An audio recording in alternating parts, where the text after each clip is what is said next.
9 Worst Quarterback Signings in NFL History. Sports News Online. There was a reason these guys were on the market. Quarterbacks rarely change teams in free agency.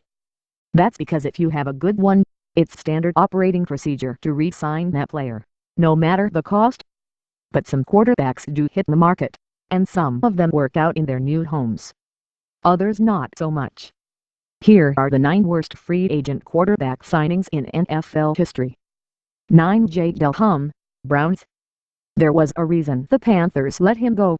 Delhomme was clearly past it, but the Browns gave him a 2-year, $7 million contract to compete for the starting job. He won the gig, but only lasted 9 games in Cleveland, posting a 63.4 quarterback rating. 8. Scott Mitchell, Lions.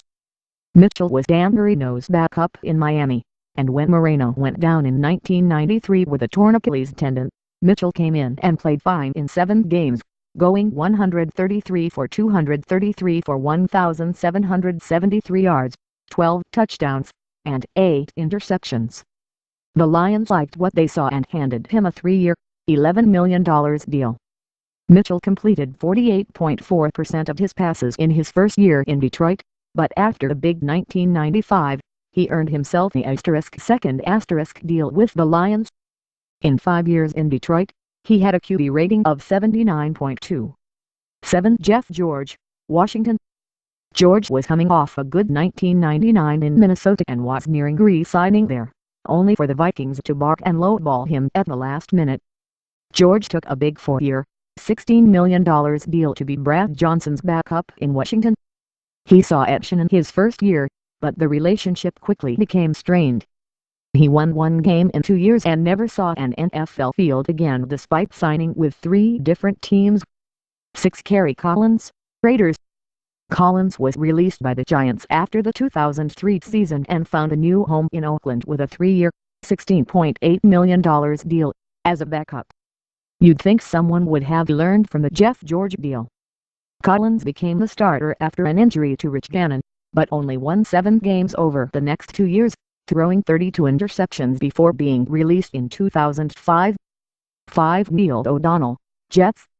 O'Donnell was quite good for the Steelers, helping lead them to Super Bowl XXX, and he cashed in when he became a free agent after that AFC Championship, signing a massive 5-year, $25 million deal with the Jets. He only lasted 2 years in New York, going 0-6 in his first year and 8-12 overall with a quarterback rating of 76.7. 4. Jeff Garcia, Browns. Garcia made the Pro Bowl for 3 straight years in San Francisco but was released by the 49ers after a down 2003 season.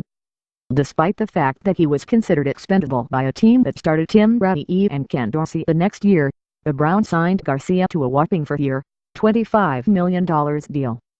After a season where he featured an 8-for-27, 71-yard, 3-interception game, he was released.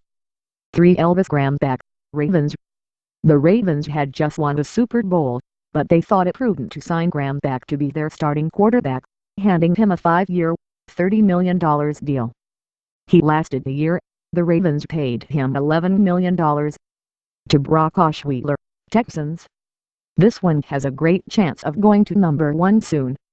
Osweiler signed a 4-year, $72 million deal with the Texans in the offseason, but was benched in favor of Tom Savage in the team's Week 15 matchup with Jacksonville.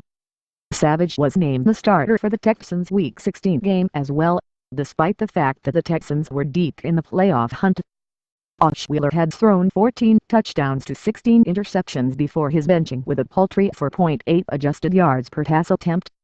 The Arizona State quarterback was owed $37 million in guaranteed money. 1. Matt Flynn, Seahawks.